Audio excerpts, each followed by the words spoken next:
Bonjour à tous, c'est Isabelle, bienvenue sur ma chaîne. On se retrouve aujourd'hui pour un nouveau point livresque. Je sais, je n'ai pas filmé la semaine dernière, mais en une semaine, j'avais lu un livre qui m'avait plu, mais sans plus.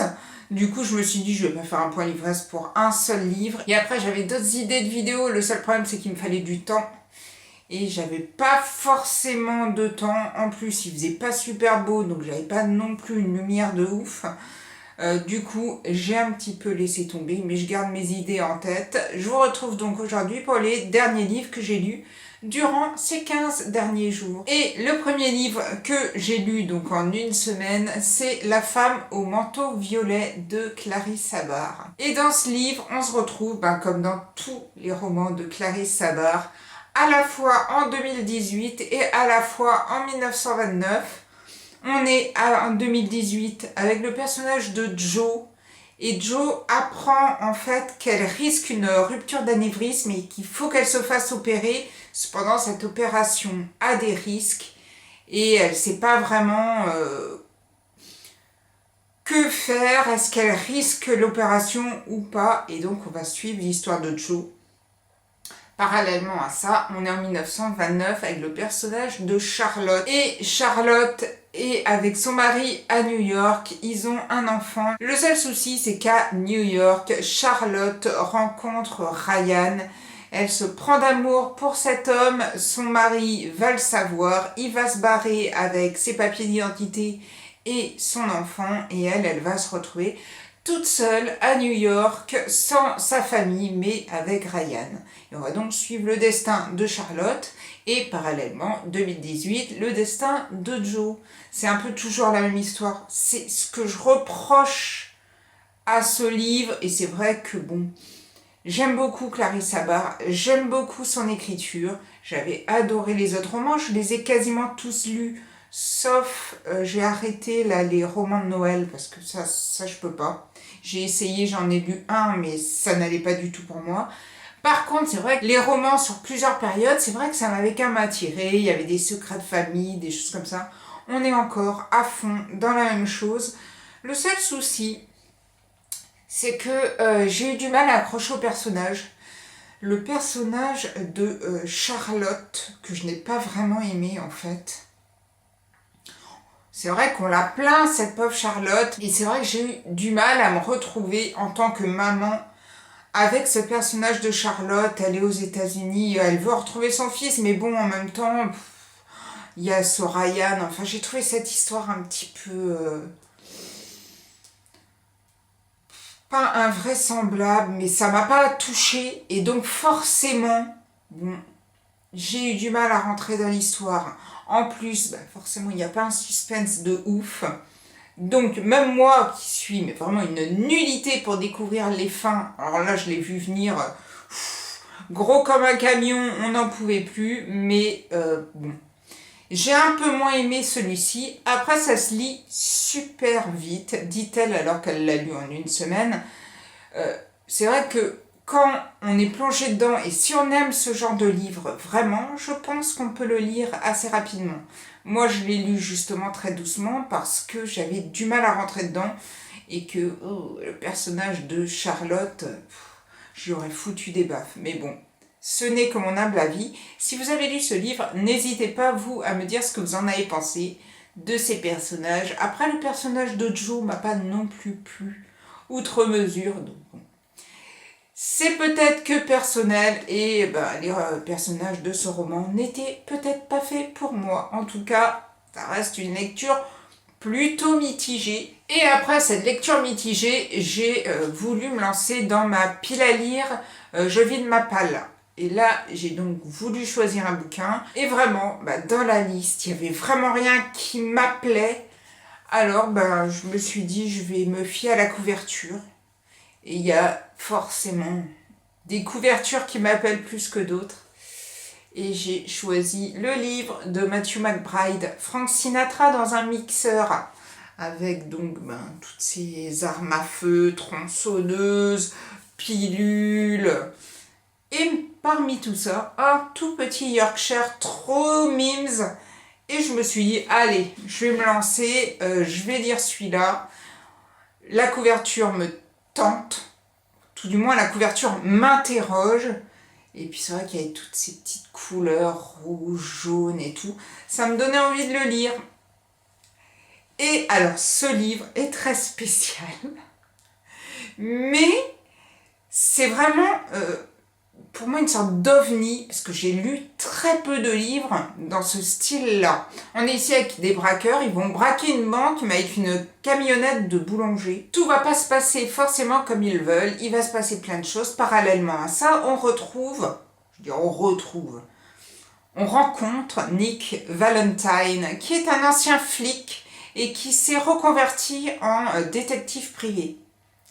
Nick Valentine adore tout, malgré son boulot, malgré que ce soit aussi un ex-flic. Il vit de whisky et de cachetons. Il a un super compagnon. Il a son petit Yorkshire qu'il adore par-dessus tout, qu'il aime beaucoup. Et ce petit Yorkshire s'appelle... Ce petit Yorkshire s'appelle Frank Sinatra. Et j'ai adoré parce que au départ, quand moi j'ai vu ça, je me suis dit Frank Sinatra dans un mixeur. Pourquoi ce titre? Et c'est vrai que j'avais bien vu Le Petit Chien. Sauf que moi, jamais je n'aurais imaginé qu'en fait, le personnage appelle son chien Frank Sinatra. J'ai vraiment assez bien accroché à ce livre. C'est hors de tout ce que j'ai pu voir en roman policier. C'est dur parce que forcément le mec il a des addictions, Nick Valentine, donc tout le roman tourne autour des cachetons, autour des armes à feu, de la tronçonneuse et du whisky. Tout ça mélangé avec un petit Frank Sinatra qui est trop mignon et la façon dont l'auteur le raconte, on se prend forcément d'amour pour ce petit chien et je vous encourage à découvrir. C'est vraiment, malgré la noirceur, on se marre. Mais moi, toute seule, j'ai pris des barres de rire en lisant le bouquin. Bon, certes, le chien y est pour beaucoup, mais j'ai vraiment beaucoup aimé le style, l'écriture de l'auteur. J'ai beaucoup aimé le personnage de Nick Valentine. Je l'ai trouvé hyper intéressant. Et forcément, ça n'a pas été un coup de cœur, mais j'ai vraiment passé une super bonne lecture. Si vous l'avez lu, n'hésitez pas à me dire ce que vous en avez pensé. Si vous n'avez pas lu, ça peut être une petite perle de chez Gallmeister à découvrir très vite. Et j'en termine déjà, oui, je n'ai lu que 3 livres en 2 semaines. Mais comme j'ai mis une semaine à lire le livre de Clarisse Savard, forcément les 2 autres, je les ai lus en 1 semaine également.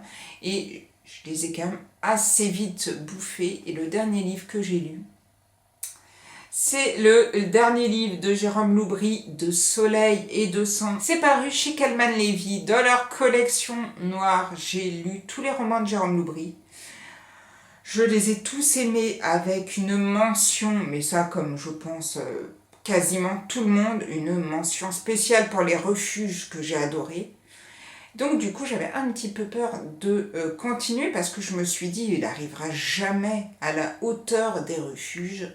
C'est pas un roman à la hauteur des refuges mais c'est un excellent roman. On est ici à Haïti, donc ce roman tourne autour de trafic d'enfants, autour de vaudou. Et on est là juste avant le séisme qui a eu lieu en 2010 et on va suivre l'histoire d'une enquête sur des meurtres qui se passent sur Haïti, des gens qui se font vraiment massacrer. Le policier de l'enquête s'appelle Simon Belage, il est accompagné de son acolyte Manus et ils vont donc enquêter sur ces corps, sur ce qui s'est vraiment passé, pourquoi ces gens ont été assassinés aussi atrocement qu'ils l'ont été. Une super enquête. Et parallèlement à ça, on est avec Vincent. On est sur Paris. Vincent vit avec Méline. Ils s'aiment et tout, sauf que va se passer quelque chose. Enfin, il se passe déjà des choses un petit peu bizarres dans la famille de Méline. Et j'ai pas vraiment envie de vous en dire plus, mais on est pris dans cette histoire entre Paris et Haïti. Qu'est-ce qui s'est passé? pourquoi ces gens sont mortellement tués et dans des conditions horribles. Que vient faire Méline là-dedans? Que vient faire Vincent là-dedans? Qu'est-ce qui va réellement se passer? Ah, super bouquin. Vraiment, moi j'ai beaucoup aimé ce roman. Je me suis laissée prendre. Alors bon, c'est pas à la hauteur des refuges, certes. Mais moi, j'ai vraiment adoré découvrir ce livre. Et j'ai beaucoup aimé découvrir cette enquête policière à Haïti. Tout ce qui tourne autour du vaudou qui m'est un peu étranger. Et j'ai vraiment, mais vraiment beaucoup aimé ce livre. Et j'en ai déjà fini. Avec les 3 livres, boum. Avec les 3 livres que j'ai lus.